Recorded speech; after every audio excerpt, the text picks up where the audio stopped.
P ജയചന്ദ്രൻ്റെ മൃതദേഹം ഇപ്പോൾ പൊതുദർശനത്തിന് വയ്ക്കും. പൂങ്കുന്നത്തെ ചക്കാമുക്കിലെ തോട്ടക്കാട്ടിലുള്ള അദ്ദേഹത്തിൻ്റെ തറവാട് വീട്ടിൽ മണ്ണത്ത് ഹൗസ് എന്നാണ് ഈ വീടിൻ്റെ പേര്. ഈ വീട്ടിലാണ് അദ്ദേഹത്തിൻ്റെ ഭാര്യയുടെ വീടാണിത്. ഈ വീട്ടിൽ പലപ്പോഴും അദ്ദേഹം ഉണ്ടാകാറുണ്ട്. തൃശ്ശൂരിലെ മിക്കവാറും ഉണ്ടെങ്കിൽ അദ്ദേഹം പൂങ്കുന്നത്തെ അവസ്ഥയിലാണ് ഉണ്ടാവുക.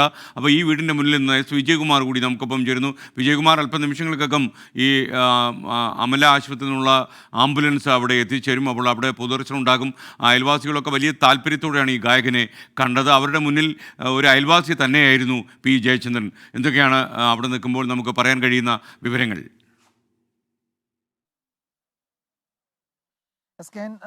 സൂചിപ്പിച്ചതുപോലെ തന്നെ നമ്മൾ നിൽക്കുന്നത് ഈ പൂങ്കുന്നത്തെ വീട്ടിന് മുന്നിലാണ്. അമല ആശുപത്രിയിൽ നിന്നുള്ള ആംബുലൻസ് അല്പസമയം മുമ്പ് അവിടെ നിന്ന് പുറപ്പെട്ടിട്ടുണ്ട്. ബന്ധുക്കളും മറ്റും മൃതദേഹം ഏറ്റുവാങ്ങി ഇതാ ഇവിടേക്ക് അല്പസമയത്തിനകം കൊണ്ടുവരും. നേരത്തെ നമ്മൾ പറഞ്ഞതുപോലെ ഈ ഭാഗത്ത് ഈ മേഖലയിൽ ഒക്കെയുള്ള മുഴുവൻ ആളുകളും രാവിലെ മുതൽ തന്നെ അദ്ദേഹത്തിന് അന്തിമോപചാരം അർപ്പിക്കാൻ അവസാനമായി ഒന്ന് കാണുന്നതിന് ഇവിടെ കാത്തു നിൽക്കുകയാണ്. അവരിപ്പോഴും ഇവിടെ തുടരുന്നുണ്ട്. ഏതാണ്ട് ഒരു 8:30 ഇവിടേക്ക് എത്തിക്കുമെന്നായിരുന്നു നേരത്തെ അറിഞ്ഞത്. പക്ഷേ കൂടുതൽ സമയം എടുക്കുന്നുണ്ട്. അപ്പോൾ അല്പസമയത്തിനകം ആംബുലൻസ് ഇവിടെ വരും എന്നാണ് ഏറ്റവും ഒടുവിൽ അറിയാൻ കഴിയുന്നത്. അവിടെ നിന്നും അത് പുറപ്പെട്ടിട്ടുണ്ട്. ഇവിടെ ഒരു 10-11 മണി വരെ ആയിരിക്കാം പരമാവധി ആ നിലയിൽ ബന്ധുക്കൾക്കും ഏറ്റവും അടുത്ത സുഹൃത്തുക്കൾക്കും ഈ നാട്ടുകാർക്കുമൊക്കെ അന്തിമോപചാരം അർപ്പിക്കാൻ അവസരം ഒരുക്കുക. തൃശ്ശൂരിലെ പൗരാവലി പ്രിയപ്പെട്ട ഭാവഗായകന് വിട നൽകുന്നത് സംഗീത നാടക അക്കാദമി ഹാളിൽ വെച്ചായിരിക്കും. അവിടെ വിപുലമായ ക്രമീകരണങ്ങൾ ഏർപ്പെടുത്തിയിട്ടുണ്ട്. ഈ പൂങ്കുന്നത്തെ വീട് ഒരു പക്ഷേ നേരത്തെ SK അത് സൂചിപ്പിച്ചതുപോലെ തന്നെ അദ്ദേഹത്തിൻ്റെ ഭാര്യയുടെ വീടാണ്. ഇവിടെ അദ്ദേഹം പലപ്പോഴും എത്തുമായിരുന്നു. ഇവിടെ വരുമ്പോഴൊക്കെ അദ്ദേഹം ഇവിടെയുള്ള ആളുകളുടെയൊക്കെ ഒരു അയൽക്കാരൻ എന്ന നിലയിൽ തന്നെയാണ് എല്ലാവരുമായും പെരുമാറിയിട്ടുള്ളത്. അപ്പോൾ ആൾക്കൂട്ടം ഈ ഭാഗത്തൊക്കെയുള്ള ആളുകൾ, ഇവിടെയുള്ള ജനങ്ങൾ ഒക്കെ അദ്ദേഹത്തെ എപ്പോഴും കാണുകയും വലിയ അടുപ്പം, വലിയ പരിചയമൊക്കെ പുലർത്തുകയും ചെയ്യുന്ന ഒരാൾ തന്നെയാണ്. അപ്പോൾ അദ്ദേഹത്തിന് അന്തിമോപചാരം അർപ്പിക്കാൻ ഇവിടെ എല്ലാവരും കാത്തു നിൽക്കുകയാണ്. അപ്രതീക്ഷിതമായാണ് അദ്ദേഹത്തിൻ്റെ മരണവിവരം നാട്ടുകാർ അറിയുന്നത്. അദ്ദേഹത്തിന് ചില ആരോഗ്യ പ്രശ്നങ്ങളുണ്ട്, പ്രായത്തിൻ്റെതായ ബുദ്ധിമുട്ടുകളുണ്ട് എന്നൊക്കെ പറയുമ്പോഴും അദ്ദേഹം ഇത്രയും പെട്ടെന്ന് നമ്മളെയൊക്കെ വിട്ടു പിരിയും എന്നാരും കരുതിയിരുന്നില്ല. അങ്ങനെ അതിൻ്റെ ഒരു നടുക്കം ഇപ്പോഴും എല്ലാവർക്കുമുണ്ട്. അദ്ദേഹവുമായി വ്യക്തിപരമായി അടുപ്പമുള്ളവരാണ് ഇവരിലേറെ അധികവും. നേരത്തെ രാവിലെ ഒരാൾ പറയുകയായിരുന്നു, അദ്ദേഹത്തിന് ചില ആരോഗ്യ പ്രശ്നങ്ങളൊക്കെ ഉള്ള സമയത്ത് ജയചന്ദ്രൻ നേരെ വീട്ടിൽ ചെന്ന് അദ്ദേഹത്തിൻ്റെ ആരോഗ്യ പ്രശ്നങ്ങളെപ്പറ്റി അന്വേഷിക്കുകയും ഒക്കെ ചെയ്യുന്ന തരത്തിൽ അടുപ്പം ഈ നാട്ടുകാരുമായും സുഹൃത്തുക്കളുമായി എപ്പോഴും അദ്ദേഹം പങ്കുവയ്ക്കുമായിരുന്നു. അപ്പോൾ ആ നിലയിൽ വലിയ ബന്ധം ഈ നാട്ടുകാർക്കൊക്കെ അദ്ദേഹവുമായുണ്ട്. അവർക്ക് അവസാനമായി അവരുടെ പ്രിയപ്പെട്ട ജയേട്ടനെ, അങ്ങനെയാണ് ജയചന്ദ്രൻ എന്ന് പറയുന്നതിനപ്പുറത്ത് ജയേട്ടൻ എന്ന് എല്ലാ തരത്തിലും പറയാൻ അടുപ്പവും സ്നേഹവും സൗഹൃദവും ഉള്ളവരാണ് ഈ നാട്ടുകാർ. അതുകൊണ്ട് അവരുടെ പ്രിയപ്പെട്ട ജയേട്ടന് വിട നൽകാൻ എല്ലാവരും കാത്തു നിൽക്കുകയാണ്. ഈ മുഴുവൻ ആളുകൾക്ക് ഇപ്പോൾ തൃശ്ശൂരിലെ പൗരാവലി തന്നെയല്ല, കേരളമാകെ അദ്ദേഹത്തിന് അന്തിമോപചാരം അർപ്പിക്കുന്നത് നമ്മൾ പറഞ്ഞ തൃശ്ശൂരിലെ ഈ സംഗീത നാടക അക്കാദമി ഹാളിലായിരിക്കും. അത്രയും ആളുകളെ ഉൾക്കൊള്ളാൻ ഈ സ്ഥലത്തിന് പരിമിതി ഉള്ളതുകൊണ്ട് ഇപ്പോൾ ഇവിടെ കൊണ്ടുവന്ന ബന്ധുക്കൾക്കും ഏറ്റവും അടുത്ത ആളുകൾക്കും മാത്രമായി ഒരു കുറച്ച് സമയം അദ്ദേഹത്തിൻ്റെ ഭൗതിക ശരീരം സൂക്ഷിക്കും. അതിനുശേഷം ആ ഹാളിലേക്ക് കൊണ്ടുപോകും.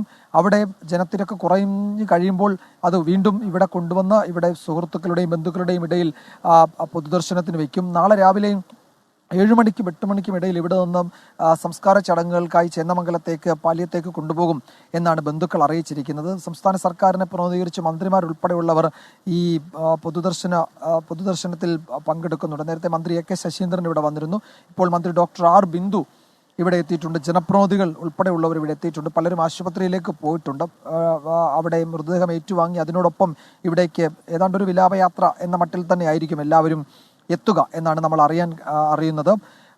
കേരളം, മലയാളികൾ, ലോകമെമ്പാടുമുള്ള മലയാളികളെ സംബന്ധിച്ച് അവരുടെ വ്യക്തിപരമായ ഒരു നഷ്ടമാണ് ജയചന്ദ്രൻ്റെ വിയോഗം എന്നത്. എല്ലാ തരത്തിലും എല്ലാ ദിവസവും എന്ന വണ്ണം അവർക്ക് അടുപ്പമുള്ള ആ ഒരു ശബ്ദം അവർ എല്ലാ ദിവസവും കേൾക്കുന്ന ആ ശബ്ദം കേൾക്കാതെ ഒരു ശരാശരി മലയാളിയുടെ ദൈനംദിന ജീവിതം കടന്നു പോകുന്നില്ല എന്ന് നമ്മൾക്ക് അറിയാം. അത് പക്ഷേ നമ്മളത് ആലോചിക്കുന്നില്ലെങ്കിൽ പോലും നമുക്ക് തന്നെ അറിയാം ജയചന്ദ്രൻ്റെ എത്ര പാട്ടുകൾ ഒരു ദിവസം നമ്മൾ കേട്ട് കടന്നു പോകുന്നുണ്ടെന്ന്. അപ്പോൾ നമ്മളുടെ വ്യക്തിപരമായ സങ്കടങ്ങളിലൊക്കെ നമ്മൾ ആശ്രയിക്കുന്നത് അത്തരം സംഗീതങ്ങളാണെങ്കിൽ അതിൽ ഉറപ്പായും ഒരു പാട്ട് 2 പാട്ട് അത് ജയചന്ദ്രൻ്റേത് തന്നെയായിരിക്കും. അങ്ങനെ വ്യക്തിപരമായി എല്ലാവരുടെയും ജീവിതത്തിൻ്റെ, മലയാളിയുടെ പൊതുജീവിതത്തിൻ്റെ, സാംസ്കാരിക ജീവിതത്തിൻ്റെയും വ്യക്തി ജീവിതത്തിൻ്റെ ഒക്കെ ഭാഗമാണ് അദ്ദേഹം. അതുകൊണ്ട് അദ്ദേഹത്തിൻ്റെ വിയോഗം എന്ന് പറയുന്നത് ഉറപ്പായും ഓരോ വ്യക്തിക്കും, ഓരോ മലയാളിക്കും വലിയ നഷ്ടം തന്നെയാണ്. അപ്പോൾ അത് ഇവിടെ നിൽക്കുന്ന മുഴുവൻ ആളുകളുടെയും മുഖഭാവങ്ങളിൽ പ്രകടമാണ്, അവരുടെ പെരുമാറ്റത്തിൽ പ്രകടമാണ്. അതിൻ്റെ ഒരു കേരളത്തിൻ്റെ കേരളത്തിൻ്റെ കലാലോകത്തിൻ്റെ, കേരളത്തിൻ്റെ സാംസ്കാരിക ഭൂമികയുടെ അല്ലെങ്കിൽ സാംസ്കാരിക കേരളത്തിൻ്റെ ഒരു ചെറു പതിപ്പാണ്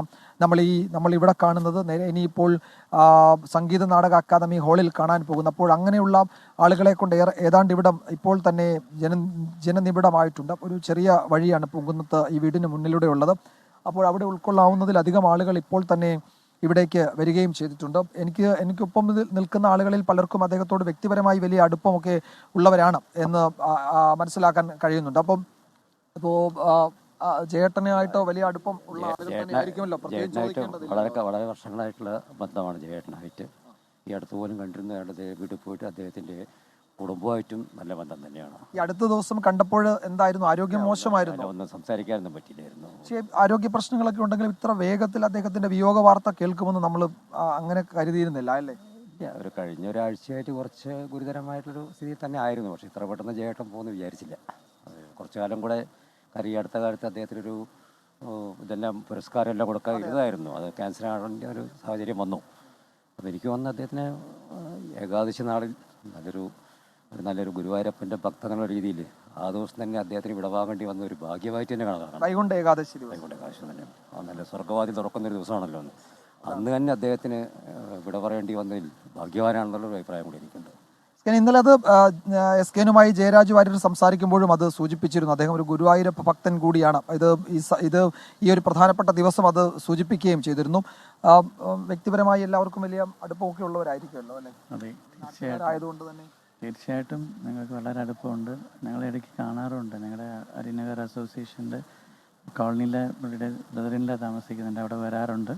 ഞങ്ങൾ കാണാറുണ്ട്, ഇടയ്ക്ക് കാണാറുണ്ട്. ഞങ്ങൾക്ക് വളരെ എന്താ പറയുക, നല്ല ഒരു ഗായകനാണ്, ഭാവഗായകനാണ്. ഒരു അയൽക്കാരൻ എന്ന മട്ടിൽ തന്നെ ആയിരിക്കും നാട്ടുകാരോടൊക്കെ അദ്ദേഹം ഇടപഴകാറുള്ളത്. തീർച്ചയായിട്ടും വളരെ സിമ്പിളാണ്. ആരെടുത്തും സംസാരിക്കാനും എല്ലാം വളരെ നല്ല വ്യക്തിത്വമുള്ള വ്യക്തിയാണ്. താങ്കൾക്ക് അങ്ങനെ വ്യക്തിപരമായ ഓർമ്മകൾ ധാരാളം ഉണ്ടാവുമല്ലോ. ഞാനിപ്പോൾ അദ്ദേഹത്തിൻ്റെ ഒരു അയൽക്കാരൻ എന്നുള്ള നിലയിലുള്ള പരിചയമാണ് നമുക്കുള്ളത്. അദ്ദേഹത്തിനെ കാണാറുണ്ട്. പല സ്ഥലങ്ങളിലും പല കടകളിലും ഒക്കെ അദ്ദേഹം കാണാപ്പോഴും നമ്മൾ കാണാറുണ്ട്.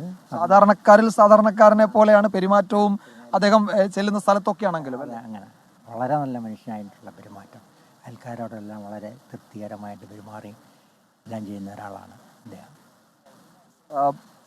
എങ്ങനെയാണ് അദ്ദേഹത്തെ ഈ ഘട്ടത്തിൽ? വളരെയധികം പരിചയമുണ്ട്. നല്ലൊരു ഭാവഗായകനെ നഷ്ടപ്പെട്ടു, അത് സങ്കടമുണ്ട്. അതാണ് ഇപ്പോൾ ഇവിടെ ചോദിക്കുന്നവർക്കൊക്കെ അവർക്ക് നമ്മളൊരു ഗായകൻ എന്ന് അദ്ദേഹത്തെ പറയുന്നത് പോലെ തന്നെ ഒരു നല്ല അയൽക്കാരനാണ്, ഒരു നല്ല നാട്ടുകാരനാണ്, വളരെ പ്രിയപ്പെട്ട ഒരാളാണ്. എല്ലാവർക്കും വ്യക്തിപരമായി ഏറെ ബന്ധവും ഏറെ അടുപ്പവും ഒക്കെ ഉള്ളയാളാണ്. അപ്പോൾ അങ്ങനെ അവരുടെയൊക്കെ വളരെ പ്രിയപ്പെട്ട ഒരാളെ നഷ്ടപ്പെടുന്നതിൻ്റെ വേദനയും വിഷമവും എല്ലാവർക്കുമുണ്ട്. അവരത് വ്യക്തിപരമായി അത് പ്രകടിപ്പിക്കുകയും ഒക്കെ ചെയ്യാറുണ്ട്. അപ്പോൾ ഈ വീടിൻ്റെ മുന്നിലേക്ക് അല്പസമയത്തിനകം അദ്ദേഹത്തിൻ്റെ ഭൗതിക ശരീരം എത്തിക്കും. അന്തിമോപചാരം അർപ്പിക്കാൻ വേണ്ടി ഇങ്ങനെ വലിയ ജനക്കൂട്ടം ഇങ്ങനെ കാത്തു നിൽക്കുന്നുണ്ട്. അദ്ദേഹത്തിൻ്റെ സുഹൃത്തുക്കളും ആരാധകരും എന്ന് വെച്ചാൽ ശിഷ്യരും അങ്ങനെ എല്ലാ കാലത്തും അദ്ദേഹത്തോടൊപ്പം ഉണ്ടായിരുന്ന ഒരു കലാകാരൻ എന്നതിനേക്കാൾ അപ്പുറത്തേക്കൊരു നല്ല മനുഷ്യനെ ഇഷ്ടപ്പെട്ടിരുന്ന, നാട്ടുകാരെ സ്നേഹിച്ചിരുന്ന ഒരു സാധാരണക്കാരനായി ഈ തൃശ്ശൂരും അതിൻ്റെ സാംസ്കാരിക മേഖലയിലുമൊക്കെ എപ്പോഴും പ്രവർത്തിച്ച ഒരു നല്ല മനുഷ്യൻ കൂടിയായിരുന്നു അദ്ദേഹം. ആ നിലയ്ക്ക് കൂടിയാണ് അദ്ദേഹത്തെ ഇവിടെയുള്ള നാട്ടുകാരും ഇവിടുത്തെ അയൽക്കാരുമൊക്കെ എപ്പോഴും ഓർക്കാൻ ആഗ്രഹിക്കുന്നത്. ആ നിലയിലുള്ള ഇഷ്ടവും സ്നേഹവും അവരെപ്പോഴും പങ്കുവയ്ക്കുകയും ചെയ്യുന്നുണ്ട്. S K.